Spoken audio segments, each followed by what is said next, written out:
नमस्कार दोस्तों। दोस्तों, क्रिकेट प्रेमियों के लिए एक बहुत ही बढ़िया खुशखबरी आ गई है।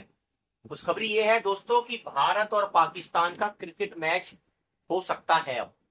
और वो T20 जो मैच है वो ऐसा बताया जा रहा है कि यूएई के अंदर 14 सितंबर को होगा। और ये T20 फॉर्मेट के अंदर दोस्तों ऐसा बताया जाता है कि भारत के अलावा पाकिस्तान, बांग्लादेश, यूएई, श्रीलंका, अफगानिस्तान इत्यादि की टीमों के बीच में क्रिकेट मैच खेला जाएगा। अब भारत और पाकिस्तान का एक मुकाबला तो 14 सितंबर को होगा दोस्तों। वहीं दूसरा मुकाबला जो है वो 31 सितंबर को भी होने की संभावना है। और अगर ये दोनों फाइनल में पहुंचे तो एक मुकाबला और हो सकता है।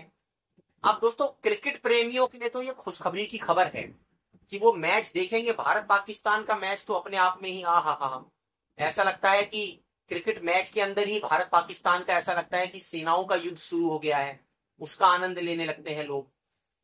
और यहां पर दोस्तों लेकिन एक सवाल देश प्रेमियों के लिए चिंता का खड़ा हो गया है कि जो देश प्रेमी है वो कह रहे हैं भैया ये ऑपरेशन सिंदूर का क्या हुआ।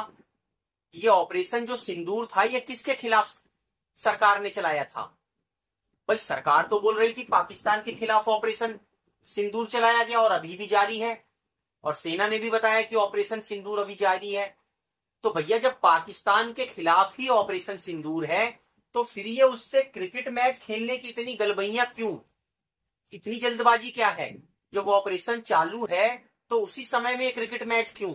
ऑपरेशन सिंदूर अगर खत्म हो गया होता तब भी शायद समझ में आता कि भैया ये क्रिकेट मैच हो रहा है। तो यहां पर दो दो चीजें हो रही हैं। एक तरफ तो वो आतंकवादी नहीं पकड़े गए कि भैया वो कहां चले गए, आकाश में चले गए, पाताल लोक में चले गए, कोई उनकी खबर ही नहीं है। और ऊपर से ऑपरेशन सिंदूर जारी है तो पाकिस्तान के खिलाफ जारी है। अब पाकिस्तान के खिलाफ जारी है तो आप क्रिकेट मैच क्यों उसके साथ खेल रहे हो भैया। और अगर ऑपरेशन सिंदूर जारी नहीं है तब तो चलो समझ में आता है कि कोई बात नहीं, पाकिस्तान के साथ मैच खेलिए। अब ऐसी ही कुछ कहानी जो है वो चीन के साथ भी भारत की स्ट्रेटजी में दिखाई देती है।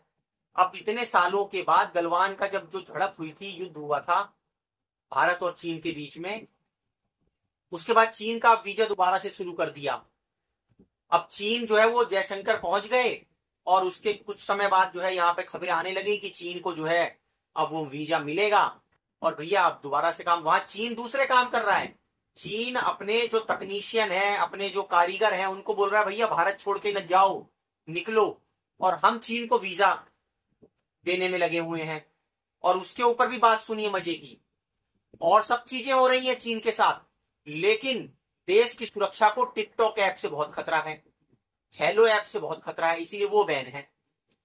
बाकी और चीन से जितना लेन देन हो रहा है, व्यापार हो रहा है, वीजा उनको दिया जा रहा है, वो भारत के अंदर आएंगे जाएंगे, उससे शायद खतरा ना हो, लेकिन ये टिकटॉक से बहुत ज्यादा खतरा हो गया है। दोस्तों, ये इस तरह की जो स्ट्रेटेजी है सरकार की वो समझ में नहीं आता है कि ये किसको बेवकूफ बनाने के लिए है, जनता को या फिर खुद को ही धोखा दिया जा रहा है। कि पाकिस्तान को लेकर, चीन को लेकर ये दोहरे मापदंड आखिर क्यों। आखिर हम ऐसी नीति क्यों नहीं बना पाते कि इनको कटघरे में खड़ा करें तो बिल्कुल एक तरफ होकर अपने डिसीजंस को होल्ड कर सकें। क्यों हमें समय समय पर अपनी स्ट्रेटेजी पलटनी पड़ रही है, बहुत बड़ा दोस्तों सवाल खड़ा करता है ये।